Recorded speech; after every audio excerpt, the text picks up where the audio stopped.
The topics and opinions expressed in the following show are solely those of the host and their guests and not those of W4CY Radio, its employees, or affiliates. We make no recommendations or endorsements for radio show programs, services, or products mentioned on air or on our web. No liability, explicit or implied, shall be extended to W4CY Radio or its employees or affiliates. Any questions or comments should be directed to those show hosts. Thank you for choosing W4CY Radio.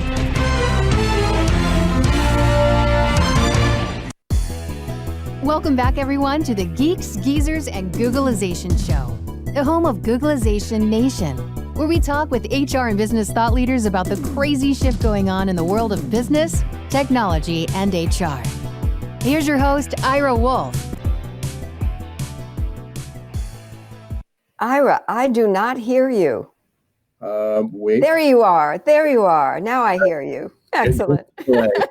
Hey, so welcome back, everyone, to the Geeks, Geezers, and Googlization Show. And thank you for being part of Googlization Nation.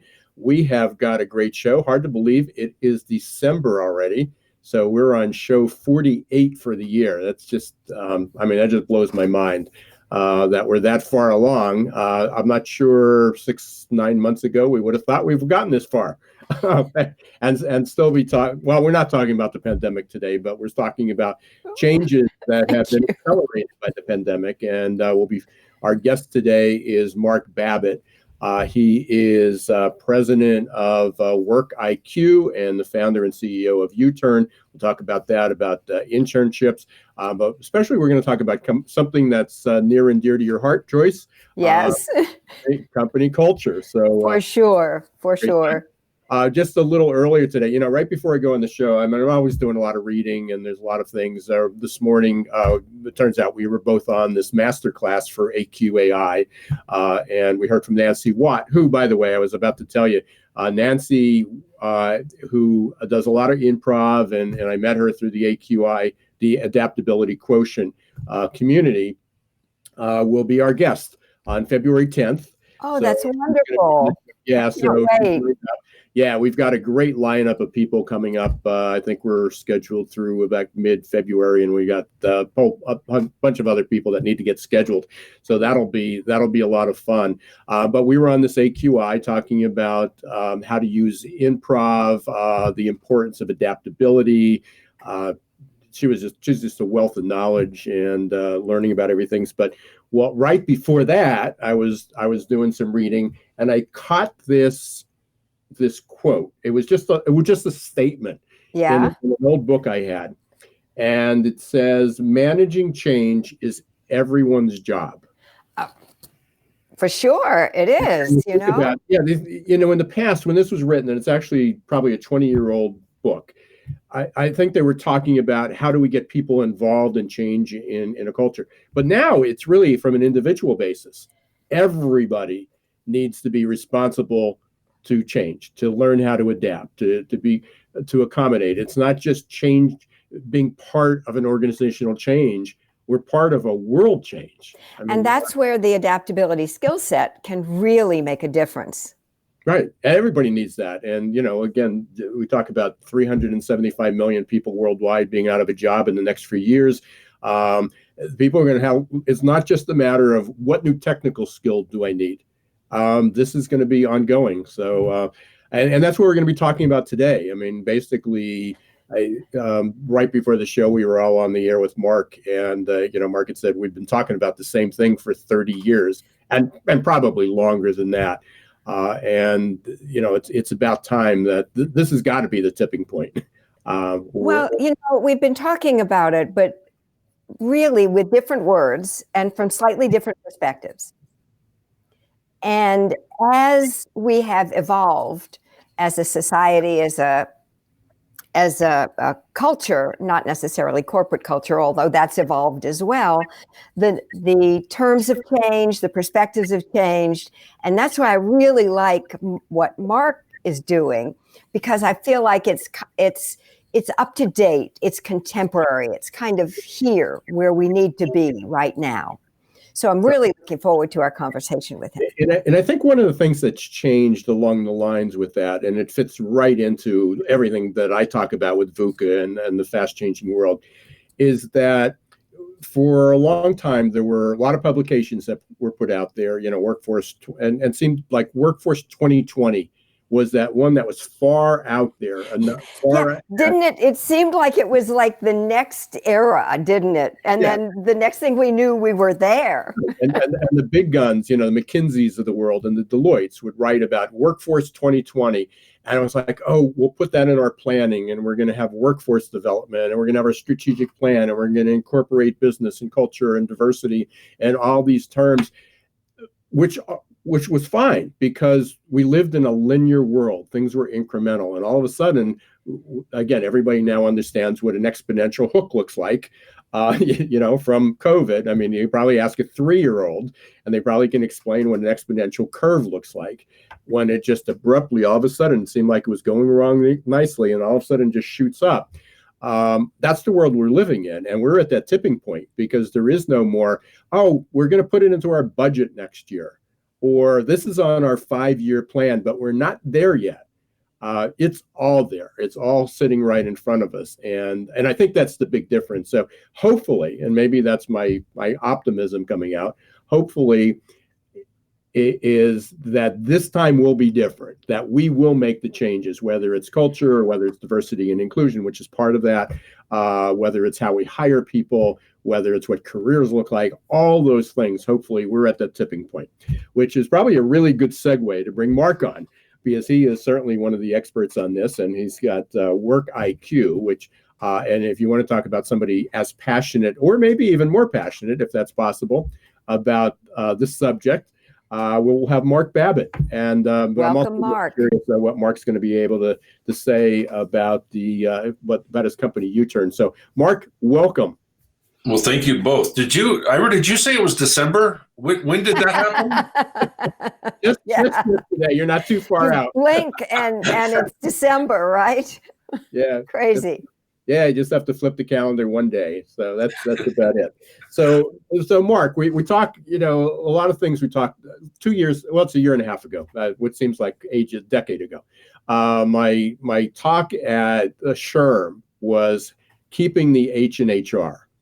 And at that time, it was mostly, I think people came to my session thinking that I was going to tell them technology is bad, get technology out of here. We just need to do everything by humans again.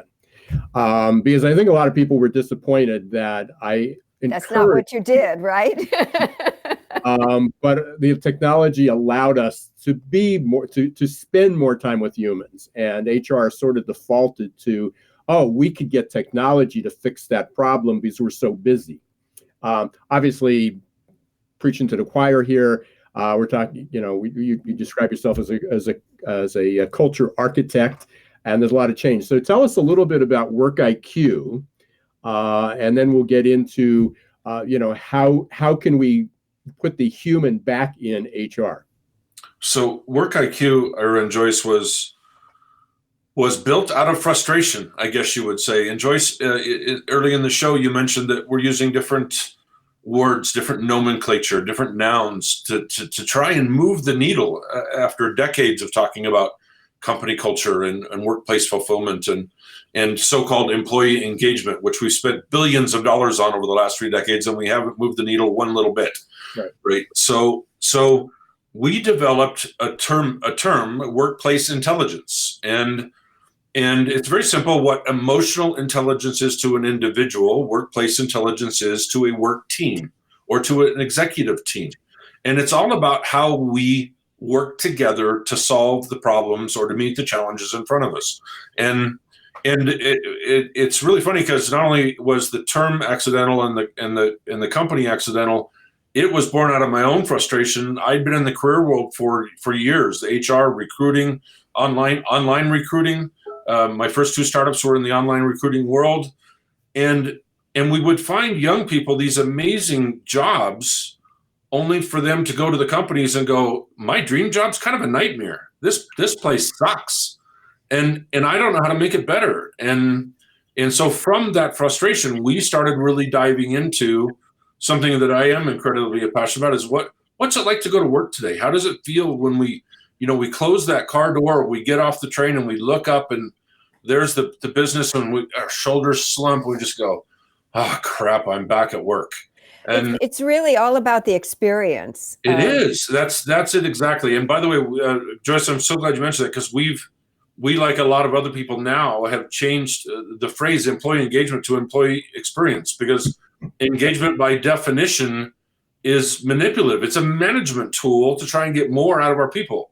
It isn't a mutually beneficial arrangement where employee experience is all about the employee and how they feel when they slam that door, or at the end of the day when they walk back to the car and go, oh, I'm so glad the day is over. Or do they say, my God, I love it here. I love my work.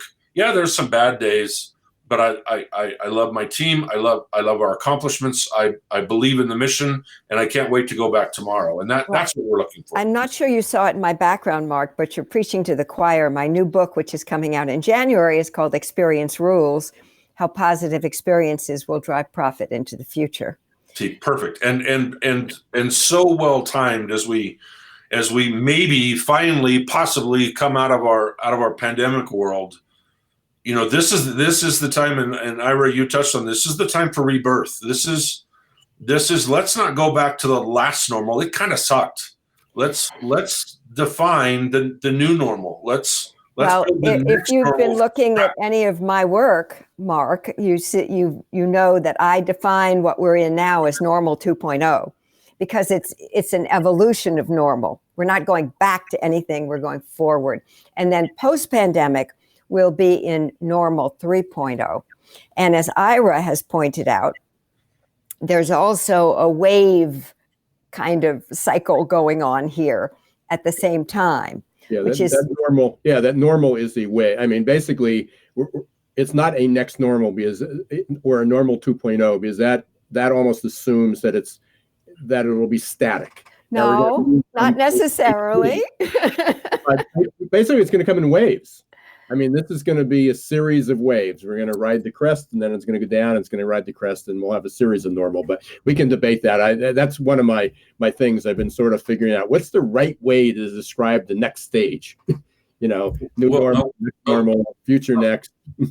A wave describes it pretty well, actually, and I hadn't thought about that until Joyce, you mentioned it. But between waves, there's this calm moment where we might take things for granted, and we might be tempted to go, oh, thank goodness the pandemic's over. Let's just go back to work as it used to be.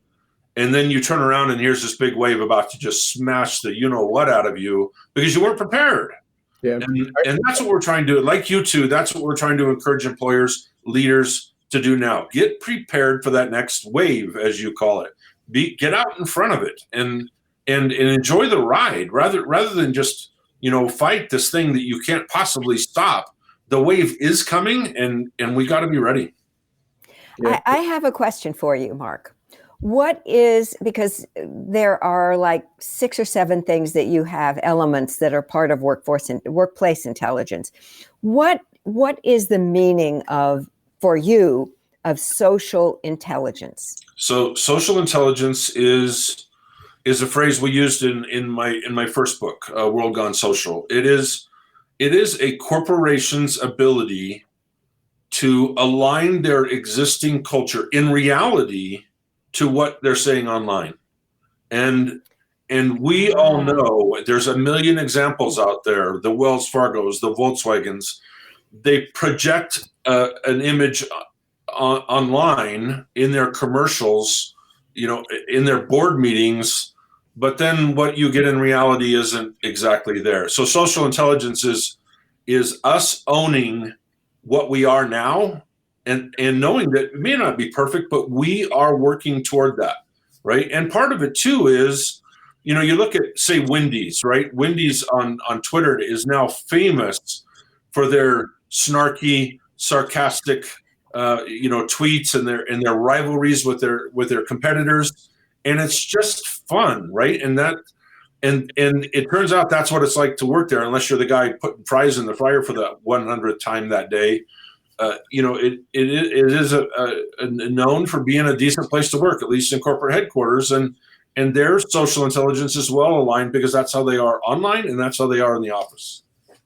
Well, that's one of the things that I talk about in my book is that when we get to the point where we have a CEXO, a Chief Experience Officer, it will be that person's job to coordinate all of the messaging, all the branding, and all the advertising for all of the stakeholder groups, not just employees and customers. So the branding, the messaging that you're giving to your suppliers needs to be aligned with what you're giving to your customers, what you're giving to your employees. It all needs to work together. Well, it sure does. And Joyce, if you don't mind me saying, that person's job, and I wish we had this at 1600 Pennsylvania Avenue over the last 4 years, is to look at the leader and go, your brand is not matching up with your promises right now.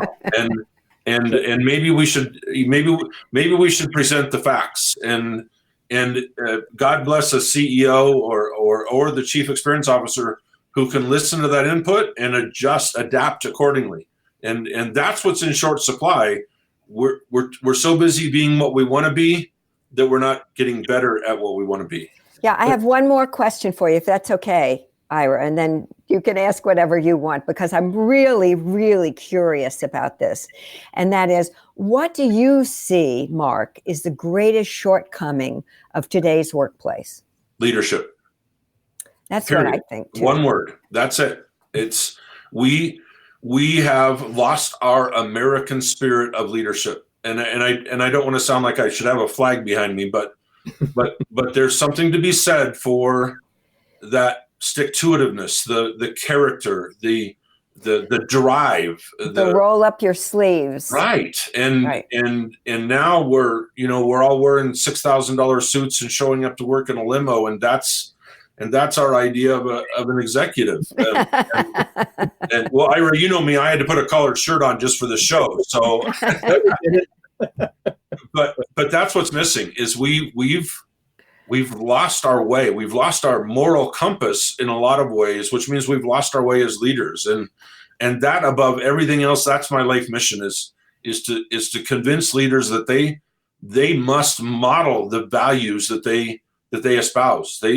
They have to be the coach, the mentor, the sheriff at times, saying, no, that is not aligned with our company values. It doesn't align with my values. And here, that's not rewarded. Matter of fact, it's not even tolerated. And we've lost that. We're all about results now. And again, from the political spectrum to the broadcast news spectrum, it's all about results. It's not about character anymore. So let me give you this. Thanks for the key up. Basically, that's my job. You both positioned there. Last night, I think Joyce, I don't know if you and I talked about this when we spoke a couple weeks ago, but I'm actually teaching a graduate class in organizational change, and last night was our class, and we had a guest speaker on. His name is Ross Bourne. He's CEO of an almost 100-year-old confectionery of a candy company. Have you ever seen the Peeps? Yes. Peeps, right. Yeah. They make Peeps. Yeah. They make Ike and Mike's candy. That's one of their older ones. So anyway, he was on, and he was talking about, obviously, over 100 years they've had to undergo change, but he had a fascinating story of, and this I think reflects where we're all headed with culture, alignment, messaging. Their purpose is their mission, their statement is bringing sweetness to people's lives. So I love that. Good. So simple. It's a great poster. But you gave the example of a VW, Volkswagen or many other companies that don't talk the walk. They have great slogans, marketing slogans, but that's not what it's like to work there. When they voluntarily shut down in March, I was actually supposed to be there to visit. Ross was going to give me a tour of their facility because it's nearby. It's in Bethlehem, Pennsylvania. And the day before, he called me and he said, hey, I just want to let you know we're going to have to cancel that. I have no idea when we're going to do it again because we're canceling down. That was back in March. They were the only confectionery company in the country that shut down because they are an essential worker. And they shut down because he said, I don't know that we could keep our employees 100% safe. And they eventually ran out of supplies. And they went and basically they deal with people all over the country, big stores, small stores. And they were going to lose their shelf space, which is huge when you're in that business. And they basically said, they had such a loyal arrangement. And they said, listen, our goal first, number one, is no employee will get sick on my job, will get infected. And they did not lose one supplier, one customer. Great. Through the whole thing. They were shut down for 6 weeks. As is just a great story. 6 weeks, paid everyone the entire time. And that was before PPP. So it wasn't they paid them because of PPP. That was just a bonus that they got some of the money back. That is walking the talk. And to this day, we're into it. They have not had one infection in the workplace. See, Ira, that's putting good first. That's leadership. And yes, and Mark, wouldn't you agree that that's how you get a loyal workforce? And loyal supply chain and loyal customers. Yes, exactly. And not only a loyal workforce, but look at the positive benefits that have been proven over and over again from having a loyal workforce. Retention, employee referrals, productivity, engagement, or experience, right? There's all these business objectives tied to good leadership and to the loyalty that comes from good leadership. And yet a lot of companies are still suffering. Well, we call it boomer male syndrome. It's the old white guy who has led his company the same way for 40 or 50 years, and he's not going to change, and he doesn't listen, and he tends to be command and control or an autocrat type. And here's the good news. And not only do we have a rebirth coming up where we can ride this wave, but everybody, as those boomer males are retiring, look at the diversity coming in. Look at the female leadership, the people of color that are taking leadership roles. Our boards are going to change. All of this is going to change, and it's going to change starting now, because I don't think people are willing to go back to that kind of leadership or lack thereof. I think people are looking at this and go, you know what?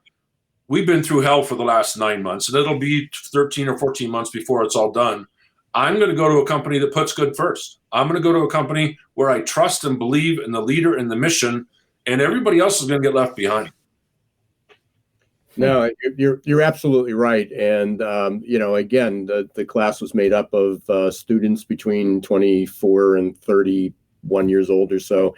And that, the message resonated. That's what they're looking for. That's the type of company. Sure. So they're learning leadership. But then look at the appointments this week. And not to make this political, but look at the White House. Look at all the appointments. Again, I think that's going to be a reflection of, what companies, what organizations, certainly our demographics is going to reflect our demographics, from the top. And good news is there's some old white guys that are running that. Ross is an older white guy. I won't say he's an old white guy, but he's an older white guy. There again, some of the older baby boomers and women who have been in a position are starting to make those changes. They realize that we screwed up. We somewhere went from the idealistic 60s and 70s, and everything we said we were going to do, we sort of screwed up. And here we are. Here's our last hurrah. Yeah. Well, there's a great line in Field of Dreams, and the main character's wife looks at a woman in a contentious moment and says, I think you skipped the 60s and 70s and went right into the 80s. And that's kind of what we did in the corporate world is we just kept trucking along like the industrial age was still the right way to do things. And that's why we still have so many autocratic leaders and politicians. And sure, frankly, that's false true, gods, yes. right? So, we more in celebrities and politicians than we do in people making a difference. And I think that's another wave that's coming. Is I think we're going to find our character center again, and I can't wait till it happens. With our limited time left, Mark, we'd like to. I'd like to address the whole idea of YouTern and mentorship, and many people dread being a mentor, but that's because they don't get that. In the words of my first spiritual teacher, nothing is a one-way street, and that when we mentor young people, we get as much as we give, if not more sometimes. Well, Would you talk a little bit about YouTern and how people might be able to get involved if they were interested in doing that? absolutely. So because, you know what, 1999, a good friend of mine called and said, I'm going to compete with Monster.com. And I went, who?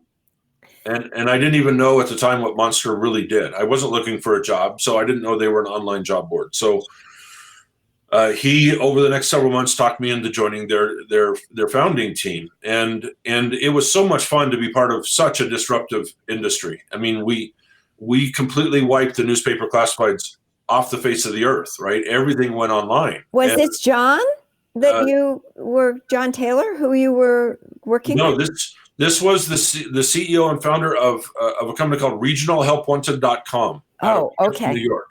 Okay. And we were so proud of the work we did. And then after we had a nice exit there, I joined another team and attempted to do the same thing. But that's when it occurred to me that online recruiting was literally taking the human out of human resources. All anybody had to do was click that damn apply now button 200 times, and something good would happen. You didn't have to know the role. You had to have the right education, come from the right school, and say the right things on a resume. You didn't have to be good, and you didn't have to know anybody at the company that might mentor you after you got there. And so we founded YouTern to turn that tide a little bit. We wanted to make internships, apprenticeships, and especially mentorship important again. And to this day, we've been at this 12 years now. We look at a college student, a recent graduate, young professional, and say, who do you know within that company that can not only help you get a job, but succeed once you're there? And we know now from decades of experience that mentor is the key to a great career and a fulfilling life. And not just one mentor, but maybe a mentor for financial stuff, another one for technical stuff, another one for business savvy, right? The people that are thriving in this world today have a stable of mentors that they can call on when a challenge comes up to them. They reduce the learning curve. They take action quicker. They're more level-headed about the work they need to do to fix whatever the problem is in front of them. And from the mentorship side, Joyce, as you said, there's nothing more fulfilling to me than being a mentor. Or I've coached baseball at all levels for 35 years. There's nothing more important to me except maybe being a father and a grandfather than being a coach. And I live for that. I love how I pay the bills. Don't get me wrong. I love that we have another book coming out. I love that the keynotes are going more virtual, and that's acceptable now. So, business has changed, but it doesn't make it bad. But what's remained steady the whole time is the idea of being a mentor or a coach and helping people thrive. So can people go on YouTern, is it .org or .com? .com. Okay, they can go to YouTern.com and sign up to be a mentor? Well, yes, and we actually do it very unofficially, if you will, mostly through Twitter and Facebook and social channels. We stopped it when the pandemic hit, but we have a weekly Twitter chat that'll renew in January, and all we do is get recruiters and resume writers and hiring managers and candidates, college students, young professionals in a Twitter chat all at the same time. So most of our mentor matching is completely unofficial. We didn't want to be the middleman. And we've never tried to monetize YouTern. It's a complete passion project. All we do is connect people, and I love that. Very cool. And that is YOUTERN. RN. Yes, thank you. Ira. Yes. Yep. Okay. And your other company where you make your living is WorqIQ.com, correct? That's right. Thank you. And it's spelled ROWORQIQ. Yes. Yes, ma'am. Yeah. Okay. Got it. Mark, final words, final comments. Well, I want to get back to the wave analogy. I thoroughly believe that what's coming next needs to be and is going to be deliberately different. And I don't want humankind to miss this opportunity. I don't want us to go back to the way it used to be. I don't ever want to see a person of color across the table from me going, this isn't for me. This whole conversation isn't for me. I don't stand a chance. I don't want to go to a New Jersey university and go, oh, great, another white guy standing up here in front of me talking, but not talking to me, talking about me or for me. And I think we have a real opportunity to turn the tide here. And I just hope everybody takes full advantage. And I know you two are, and I thank you for that. Yeah, and appreciate the opportunity too, Mark, for you sharing that, being on board. Again, it takes a village. And again, I'll close with this stat. 64% of people trust a robot more than a manager. That's Oracle. That means it's time to change. That sort of sums up taking the human out of human resources, right? You just broke my heart, Ira, but I get it. It's a really interesting study. It's by Oracle. Just go and look up that stat, and I'll make sure it's in our write up for the podcast. But it was worse than that. I think it was 82 or 84% of employees would rather trust a robot to discuss their well-being than talk to a manager.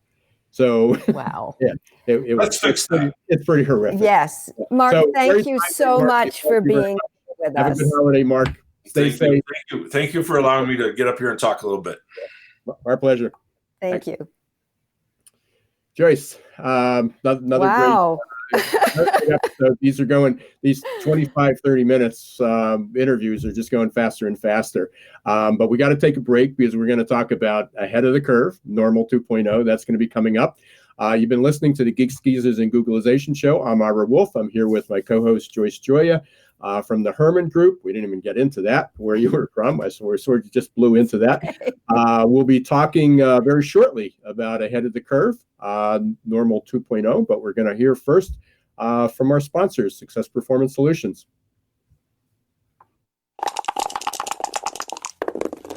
Hiring top talent shouldn't be left up to the roll of the dice. And yet, that's exactly what many organizations do. They roll the dice, cross their fingers, and pray for a better outcome. Hiring the right employees the first time is much too important and way too costly to leave to a game of chance. Your employees and your customers deserve better.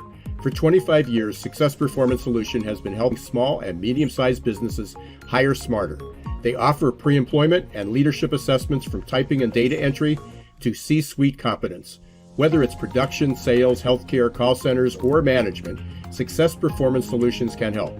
Visit their website at www.successperformancesolutions.com to schedule a free demo or call 800-803-4303. A lot of you might be feeling like you're standing in deep shift. But do you know what grows and rises out of deep shift? Opportunity. To successfully navigate the shift to the new normal, each of us must learn to rapidly adapt to the speed of change. Some of us are hardwired for this. Others, not so much. That's where Success Performance Solutions can help. Success Performance Solutions is now your AQ headquarters. Whether you are personally struggling with the next chapter in your career or wondering how ready your team is for fast, disruptive change, our AQ assessment and coaching will provide you a detailed, scientifically backed roadmap to guide you into the new normal. Optimize your adaptability today. Contact Success Performance Solutions about evaluating your team's change readiness or joining our upcoming AQ Masterclass. Visit successperformancesolutions.com or call us at 800-803-4303.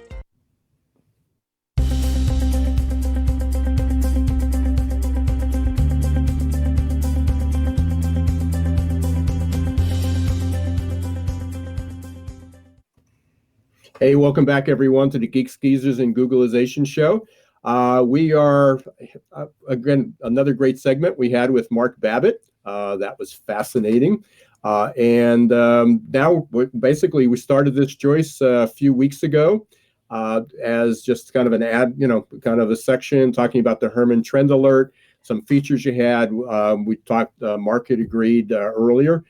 We all agreed earlier, but Mark brought it out that the number one, the one thing that's lacking today is leadership. And we started out, we kicked off this segment a few weeks ago with Leadership 2.0. Last week, we had an interesting about hospitality or hotel hacks. Right. And this week, I wanted to talk about the value of thinking like a futurist. Okay, super. Before we get there, and just so we don't run out of time, I want to bring up a couple things. Sure. One is for the rest of the year, we got 2 great speakers next week, or guests.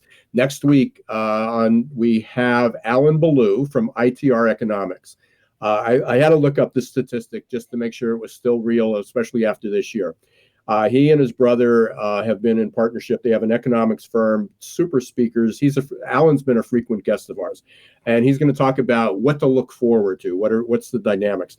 But his firm, since 1985, has had a 94.7% accuracy rate, predicting 1 year out. And if you go up to their website, which is ITR Economics, if you look at their website and they show you where it was, they haven't done 2020 yet because it's not over. But at 2019, even with the pandemic, they're in like high 90%.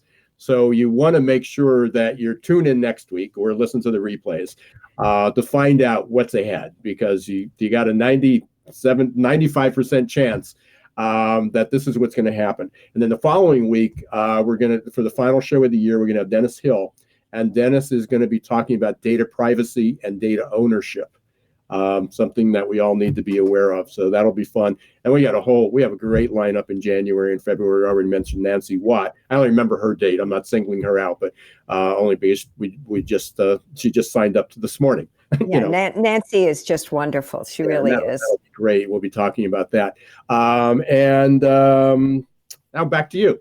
So let's talk about futurists. Well, I'm really looking forward to hearing this economist, because every year I issue for the next year, a workplace forecast. Mm-hmm. And a lot will depend on what's going to be happening with the economy. But I think it's going to be, We've got 2 economies. I mean, this morning I just read a report of it's really horrible of the impact that this has had on the Black community, as opposed and even much worse than Latino. That the hardest impact was Black community. And then you have I just got a whole bunch of alerts this morning of Wall Street, things going, new records, new things are going up. Yes, so it's like there's real disconnect between what's going on Wall Street. People say, but how can you say that our economy is suffering when the stock market is taking off? And I explained to them that the stock market is not the economy. It's a gambling casino that just happens to be headquartered in New York City. Right. So and I think what's at 40%, only 40% of the population actually has any stocks. And I can't remember the percentage is extremely high out of that percentage of those that actually own stock, own it through a retirement fund that's funded by the employer, which they really don't control. So, Exactly. So, and I think that a lot is going to depend on this election that's going to happen in Georgia. And the reason is that, and I'm supposed to be talking in January on the very day of the election to the Northern California Institute of Management Consultants folks. And we're going to be doing some scenario planning. And I'm looking at what happens if that election goes one way, what happens if that election goes the other way. It's going to make a difference, because if the folks in Georgia don't get elected, the Democrats don't get elected, then there will be no will in the Senate to put more money into the economy. And the people who are not doing well will continue to do worse and do worse. So anyway, so let's get back to the value of thinking like a futurist. Well, I think that's a great segue. Yeah, it is. It is. And what is the value? What is the reason that I became a futurist? I became a futurist because what I discovered was back in the late 70s, early 80s, I was the publisher of The Complete Buyer's Guide to Stereo Hi-Fi Equipment. And my clients my advertisers were the president and CEOs of the Japanese hi-fi companies that were in the United States and were really doing quite well. They were thriving. And what I discovered is that I could do all the research and really analyze things. And if I came to them with intel, with information that they couldn't get, kind of inside information that I had gleaned from just doing the work, that made me a very special person to them. And taking it the step further, the reason that it made me a very special person to them is that they were then able to do three things based on what I was sharing with them. First, they were able to reduce risk. If they understood better why the yen was fluctuating, then they could make the moves that would cause it either to be more stable, or they could account for what would be happening in the future and therefore position themselves better to be successful. The second thing is that they could innovate better. If they had an idea of what the market was going to be wanting in the future, then obviously they could develop products, and this was hi-fi, but clearly there are service providers who can provide the right services for where we're going to be. Now, I mean, just think about this pandemic, right? We may have another wave next year, and it may not be this virus. It may be another one. It may be have a wave of something.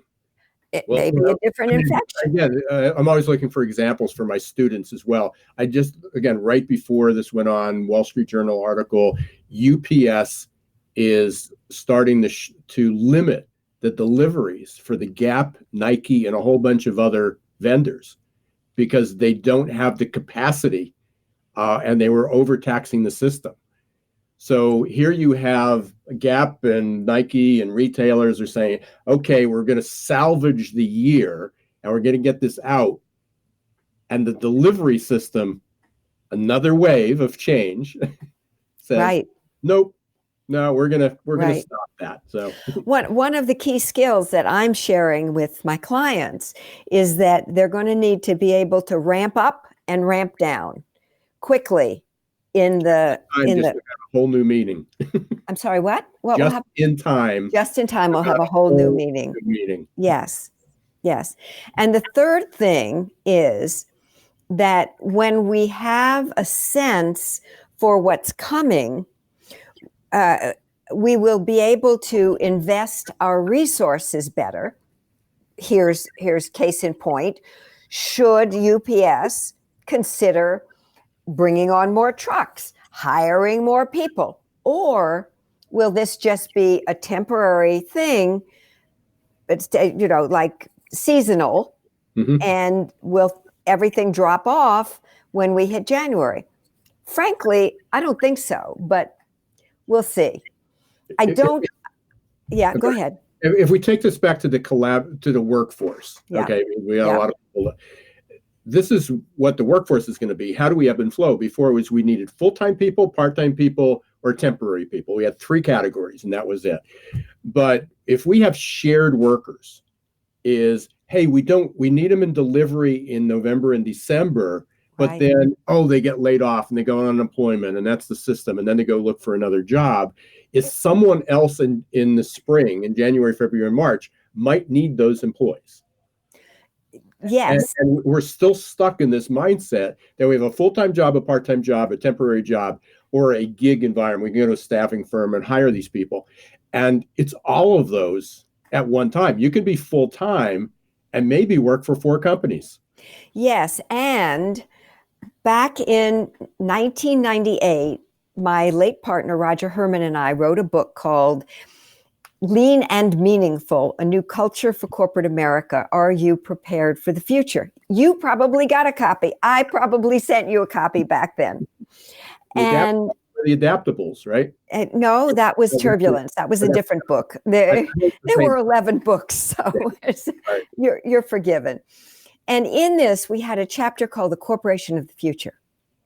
And we talked about the design of the corporation of the future. And it would have a nucleus of admin people.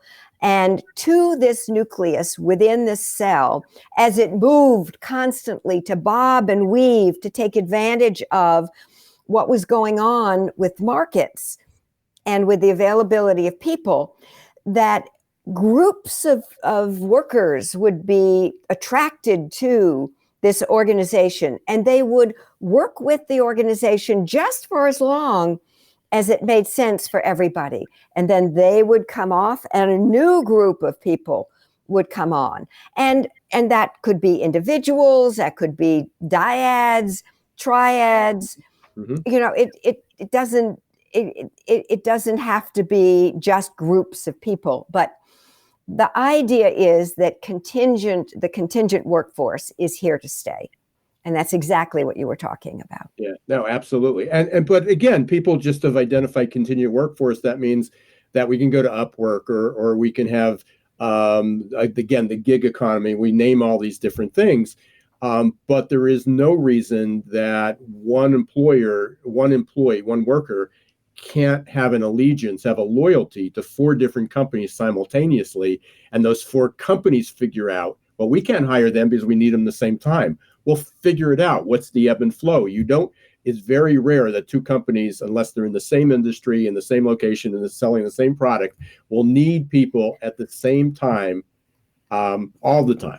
So what you're forecasting, my friend, is a consortium of organizations that know that they will at different times need folks with a certain skill set, Mm-hmm. and they get together, just like the whole concept of Street Fighter marketing. But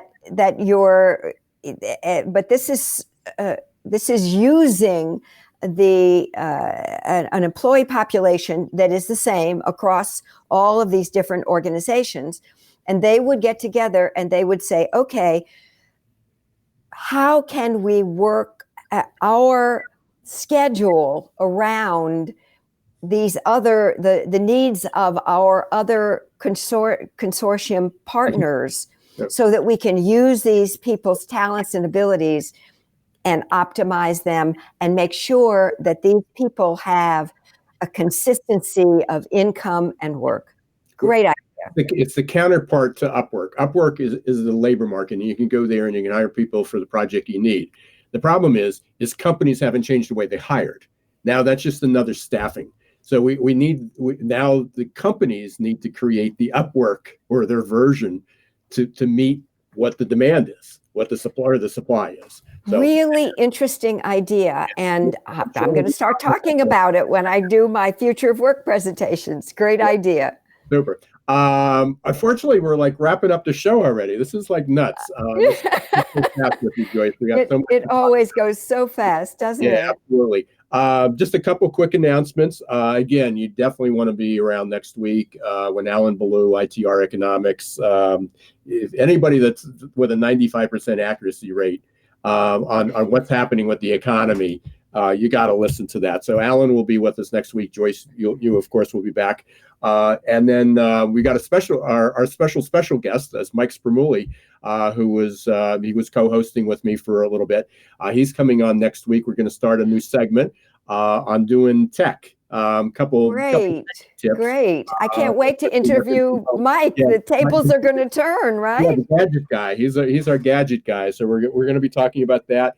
Don't forget to download my book my ebook, When the Shift Hits Your Plan.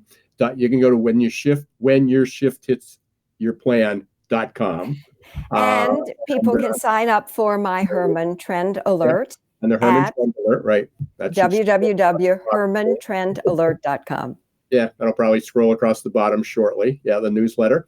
And I think that's pretty much a wrap. So again, thank everyone, Googleization Nation, everyone for listening to Geeks, Geezers, and Googleization. Really appreciate you being here. Thank you, Mark Babbitt, for being a guest. Thank you, Joyce, for joining me again. Thank you, Ira.